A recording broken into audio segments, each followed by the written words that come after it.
Good morning. I am Ginger Yoder, your Director of Family Ministries, and I'm here today with our special Stone Soup team. We have Ryan Yuri, who's also with us, waving. Of course, Paul, who's done all the magic of making the service possible. And we have a special guest of Joseph Earhart Hudson, who will come on soon and have a special surprise for you that way. So Elizabeth is on a much deserved vacation, and we are really excited that we got to reimagine Stone Soup for you this morning.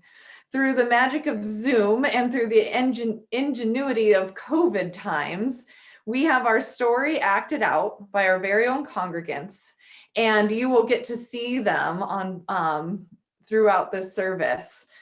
One of our traditions on this Stone Soup Sunday is to have soup slowly cooking in the church kitchen while we experience the service, and then we share lunch together in the fellowship hall.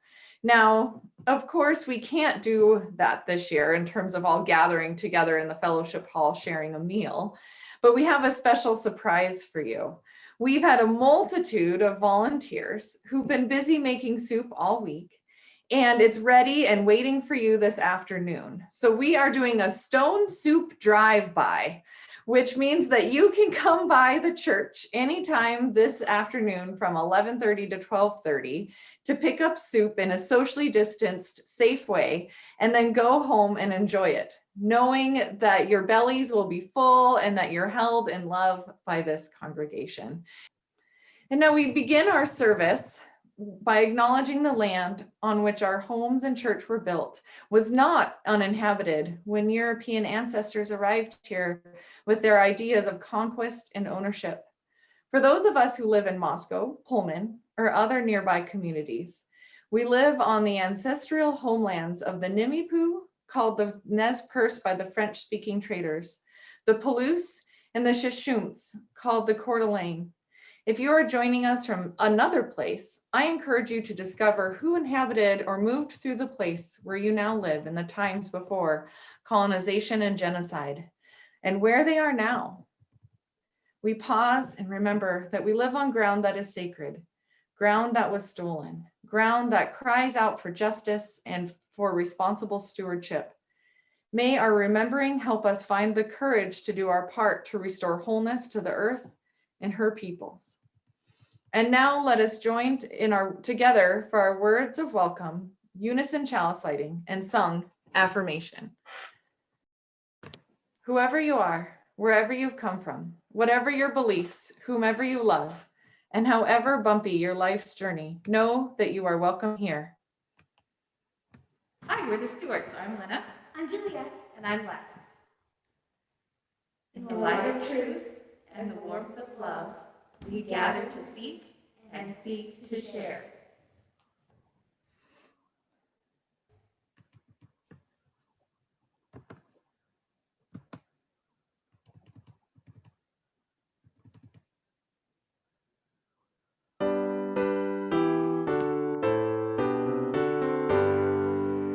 From all that dwell below the skies, let songs of hope and love arise. Let beauty, truth, and good be sung in every land by every tongue. One of the themes of Stone Soup is the perception of abundance. In hard times, when our reserves are depleted, what we have to offer each other and the world can feel so small and insignificant. We hardly have the resources to go on ourselves, let alone give something that supports others. What can I give? We often think. I have nothing. And yet, if we can open our hearts to trust one another and this beloved community, these tiny gifts are enough. We don't have to be whole or perfect or significant to bring our gifts to the table. In fact, we don't really even have to have a gift in itself, for you are enough. Your presence here is enough. You bring abundance to others when you bring you. In the words of Reverend Teresa Inez Soto, Bring your broken hallelujah here. Bring the large one that is beyond repair.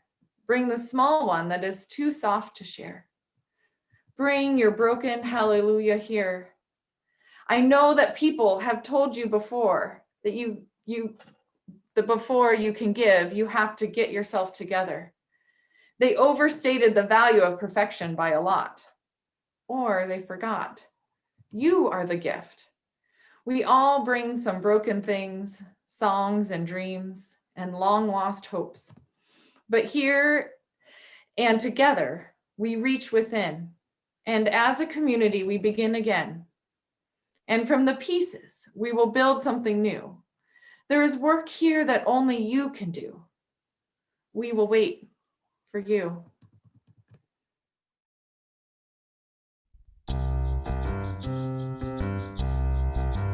We are going, heaven knows where we are going, but we know within, and we will get there.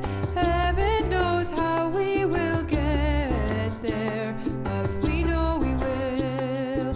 It will be hard, we know, and the road will be muddy and rough, but we'll get there. Heaven knows how we will get there, but we know we will. Oh yeah, yeah. Oh yeah, yeah. Oh yeah, yeah. Oh yeah, yeah. We are going. Heaven knows where we are going, but we know within. And we will get there. Heaven knows how we will get there, but we know we will. Oh yeah, yeah.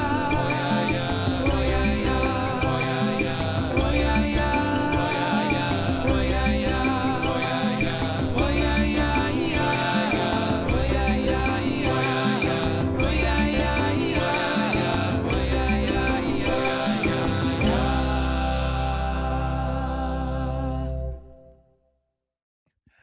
Good morning, beloved community. My name is Ryan Urey, and I'm the Family Ministries Program Associate.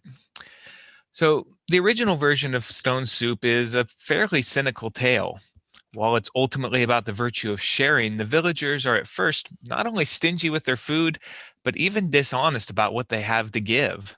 They only end up sharing because they're tricked into it. So when I was rewriting this story to adapt it to our community's present circumstances, I got to thinking about my former foster children. They too often struggled with sharing. Having grown up in a state of fear and want, it was only natural for them to cling to any good thing that came their way. After all, they couldn't be sure when or if more good things would be coming. Reprimands and lectures fell on deaf ears with these kids, so lacking in trust. We knew we had to show them that sharing was in their own best interests. So after supper one night, we gave each of them a different dessert, and before they could wolf it down, we asked them, "So how many desserts do you have?" And they suspiciously answered a tentative 1. Well, then we divided each of those desserts into 4 parts. And we gave 1 part to each child, and we asked them again, "So how many desserts do you have?" And their eyes lit up and they said 4. And they happily dove in without any of the usual bickering about whose was better or who got more, because by sharing, they all got more and they all got the same. So we repeated this lesson with toys and with TV shows, and it wasn't long before we'd overhear one or the other saying to a sibling, "But if we share, we both get to do everything." Things weren't always so placid, of course, but the lesson stuck, and it's that lesson I hope to convey in today's retelling of Stone Soup. Like my foster kids, the villagers aren't selfish or bad, just in fear of want. Yet it's that very fear and that sense of scarcity that's depriving them. So let's begin our story now with the first act, Scarcity in the Land. A lone traveler found himself in a strange village. He'd walked for days with little rest and nothing to eat. He was famished. Unfortunately, a plague had recently swept through this land, preventing the people from gathering. As a result, harvests had been poor, and moreover, the tyrannical leader of the land had refused to send aid, as doing so would have required that he admit the reality of this plague. I must eat, or I'll surely perish. Perhaps the people of this village will shine their kindness and generosity upon me. The traveler approached the villagers in search of sustenance.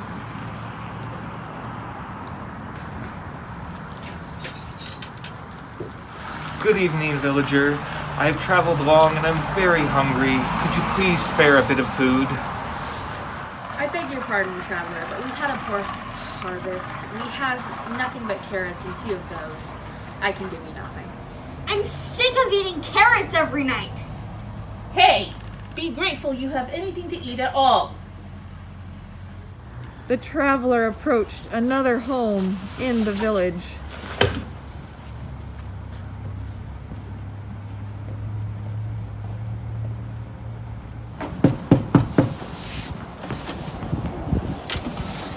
Good evening, villagers. I have traveled long and I'm most famished. Can you spare anything to eat? Certainly not. We gave all our food to the last traveler. All we have left for ourselves is cabbage. Get out of here. Oh, thank you anyway. And so it was at each house in turn. Nobody seemed to have anything to spare. I have traveled long and I'm very hungry. Can you spare some food? We have nothing to spare. Come on.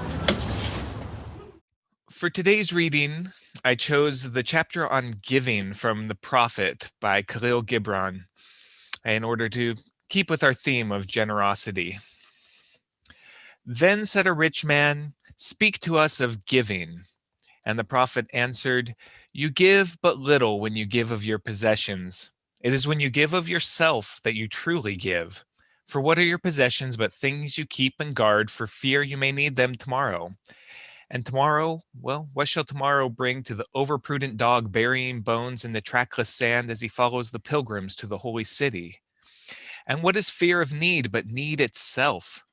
Is not dread of thirst when your well is full, a thirst that is unquenchable? There are those who give little of the much which they have, and they give it for recognition, and their hidden desire makes their gifts unwholesome. And there are those who have little and give it all. These are the believers in life and the bounty of life, and their coffer is never empty. There are those who give in joy, and that joy is their reward. And there are those who give with pain, and that pain is their baptism. And there are those who give and know not pain in giving, nor do they seek joy, nor give with mindfulness of virtue. They give as in yonder valley the myrtle breathes its fragrance into space. Through the hands of such as these God speaks, and from behind their eyes he smiles upon the earth. It is well to give when asked, but it is better to give unasked through understanding. And to the open-handed, the search for one who shall receive is joy greater than giving. And is there aught you would withhold? All you have shall someday be given. Therefore give now, that the season of giving may be yours and not your inheritors. You often say, I would give, but only to the deserving. The trees in your orchards say not so, nor the flocks of your pasture. They give that they may live, for to withhold is to perish. Surely he who is worthy to receive his days and his nights is worthy of all else from you. And he who has deserved to drink from the ocean of life deserves to fill his cup from your little stream. And what desert greater shall there be than that which lies in the courage and the confidence, nay, the charity of receiving? And who are you that men should rend their bosom and unveil their pride, that you may see their worth naked and their pride unabashed? See first that you yourself deserve to be a giver and an instrument of giving. For in truth it is life that gives unto life, while you, who deem yourself a giver, are but a witness. And you receivers, and you are all receivers, assume no weight of gratitude, lest you lay a yoke upon yourself and upon him who gives. Rather, rise together with the giver on his gifts as on wings. For to be over mindful of your debt is to doubt his generosity who has the free-hearted earth for mother and God for father. With that, we'll now get to part 2 of our story and see what happens with our poor famished traveler. Finally, in despair, the traveler called out to the people of the village. Good people of the village, I am but a lone traveler in a strange land in search of sustenance. I have sought your help, but I see that your own need is as great as my own.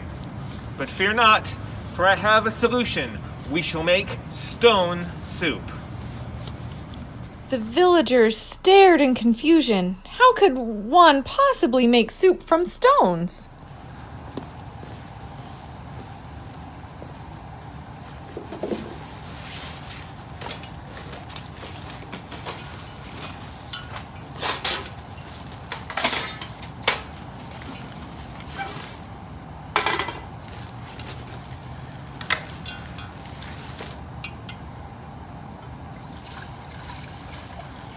Now, stones.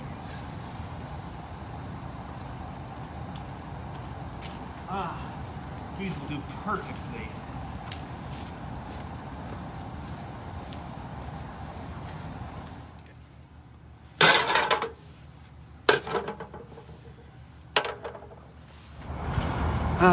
Alas, it won't be much of a soup without a little salt and pepper. Oh, Coco. Wonderful, thank you so much. You're welcome. Can she play with me?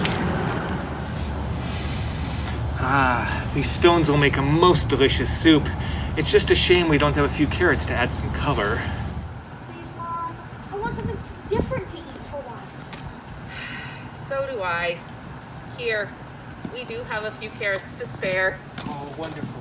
Thank you so much.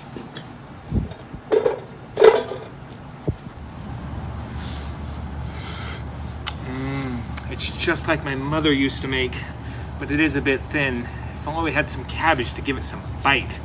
But no use asking for what we don't have. Well, I guess I can spare a cabbage. Or two. Oh, wonderful. Bless you. Thank you so much. It's nearly there. These are some of the finest, most flavorful stones I've ever cooked. If only we had a few potatoes or maybe a can of beans, this would be a meal fit for a rich person's table. And so it was that each villager in turn offered up what little they had. Soon they could smell the rich aroma of the soup and their mouths watered.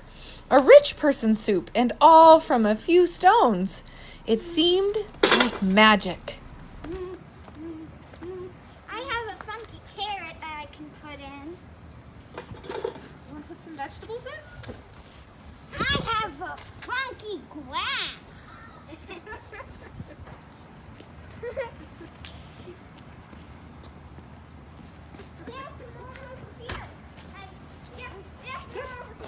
Finally, the soup is ready and there's plenty for all. Please come, each of you in turn, and take your share. The villagers could not remember the last time they'd had such a feast. And although they still had to remain apart due to the plague, the villagers rejoiced in one another's smiling faces and the warmth of the unexpected fare in their bellies. All of it made from stones. They ate and drank and danced well into the night.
It's time for our meditation words. And they come from our own Reverend Elizabeth Stevens, who wrote about abundance in a service several years ago.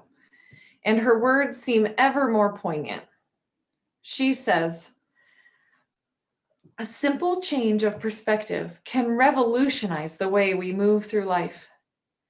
Instead of focusing just on what we want, we can choose to focus on what we want to give. In our personal lives, to live in the spirit of abundance means growing our gifts rather than compensating for a lack of what we see that is seen by others. It means building on our strengths rather than trying to eliminate our weaknesses. It means asking ourselves, what do I want to offer? Rather, what then I should get in return. In our community, living in the spirit of abundance works like magic. When each person gives what is in them to give, be it time, money, presence, we wind up with more than enough. And I would add, even when your gift feels more like an ask, when you are in need of love or care, this too is a gift. For your presence, your being is never a burden. It is in fact the gift on which all others rely. You must be here in order for this beloved community to work.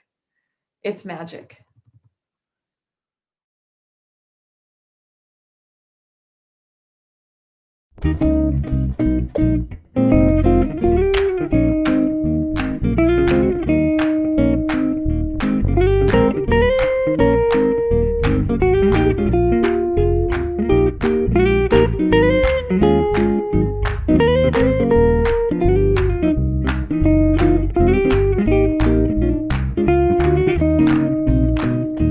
There is more love somewhere. There is more love somewhere. I'm gonna keep on till I find it. There is more love somewhere. There is more hope somewhere. There is more hope somewhere, and I'm gonna keep on till I find it. There is more hope somewhere. There is more peace somewhere.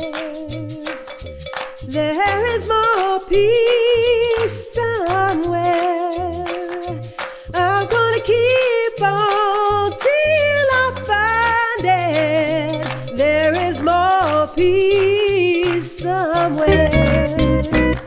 There is more joy somewhere. Well, there is more joy somewhere. I'm gonna keep on till I find it.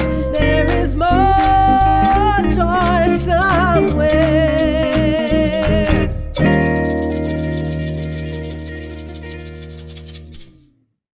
Now we will see the conclusion of our story. Thank you, kindly villagers, for sharing the great bounty of your village with this humble traveler.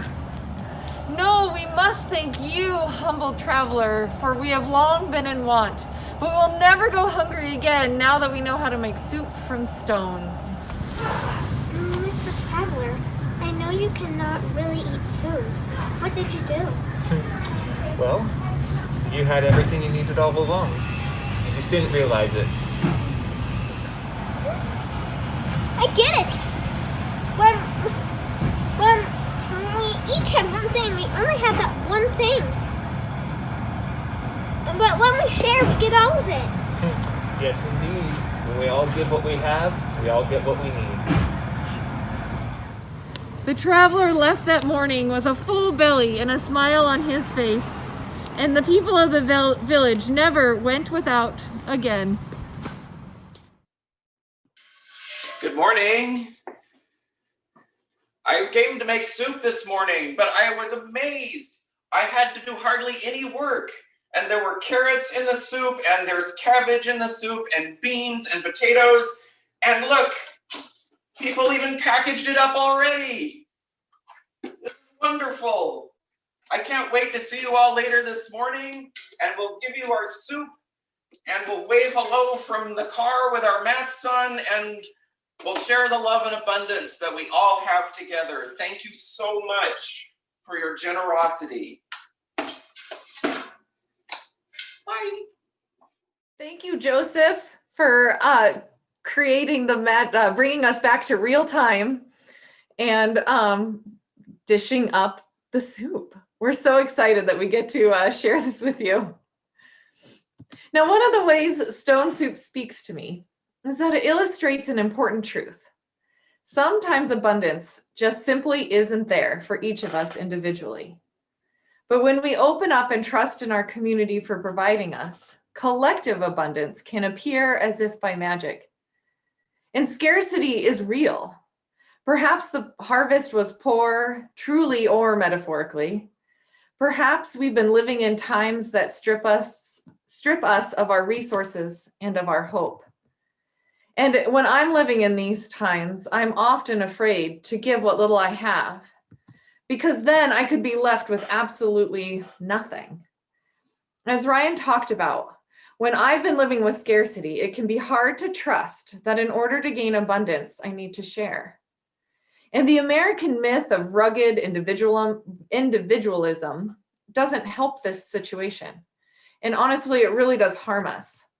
We are taught from a young age that we each must make for ourselves abundance, and that we are each responsible for our own abundance. And in that matter, we're responsible for our own scarcity.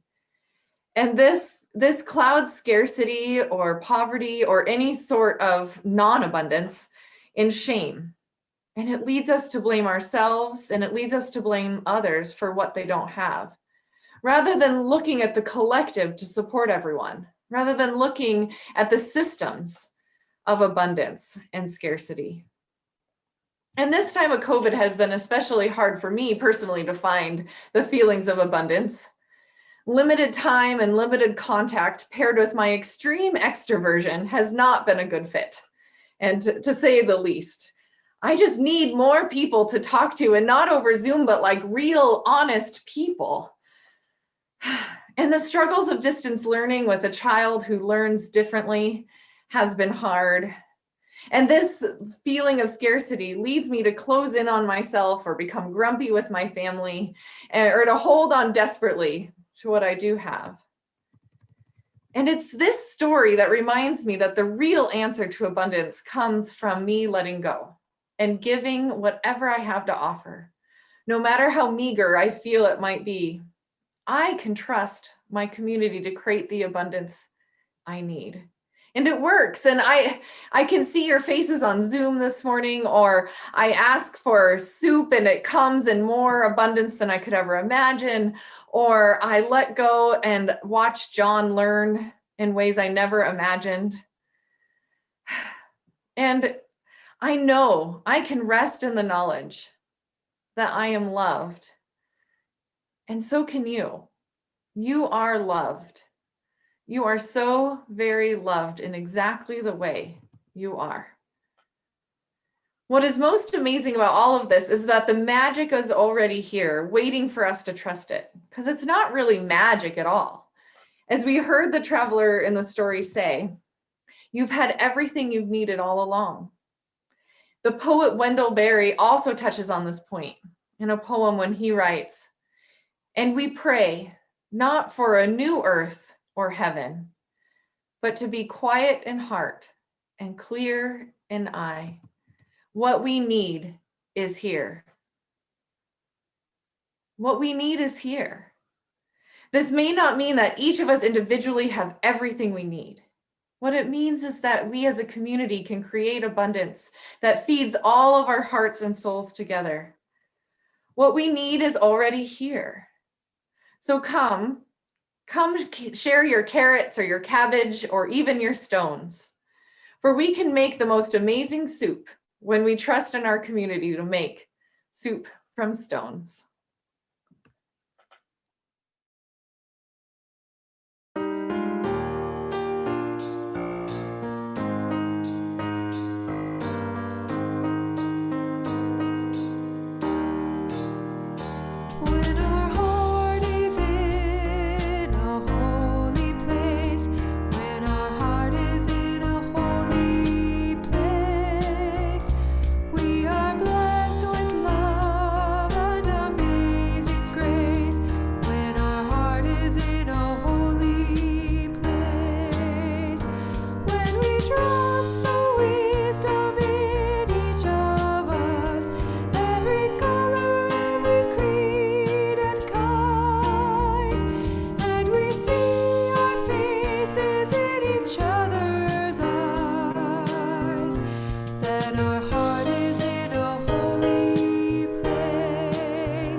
As we take leave of this, our beloved community, I want you to remember that even in times of scarcity, you are enough and you are not alone.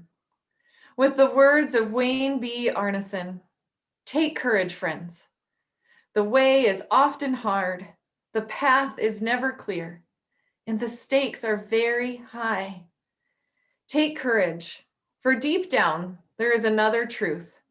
You are not alone.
We extinguish this chalice that it might grow gently in our hearts. May it light our paths as we leave this place. May it guide our way till we are together again. Thank you for being here with me. I hope you enjoyed that as much as I did. It was so fun to watch, and it was really, really fun to make with Ryan and Paul and Joseph. And I'm just so excited that it worked out.